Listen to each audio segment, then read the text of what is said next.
Starting with the hands at the heart center. From here, inhale, lift the knee into the chest. Slowly wrapping that right leg around the left. Maybe it goes once, just like that, or maybe it wraps twice. From here, inhale, sweep the arms, press the palms. Exhale, right arm underneath. Inhale, lift the elbows away from the chest. Exhale, you can stay here with a straight spine, otherwise bring the elbows to the knee, coming into full eagle pose. Breathing in, breathing out, finding balance. From here, inhale, lifting up, bring that knee back into the chest. Exhale, release, hands to heart center. On the left now. From here, inhale, left knee into the chest.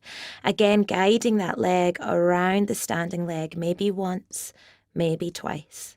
From here, inhale, sweep the palms, press to touch. Exhale, left arm underneath this time. Inhale, elbows away from chest, create that space. From here, you can go all the way or stay up nice and tall. Breathing in, breathing out.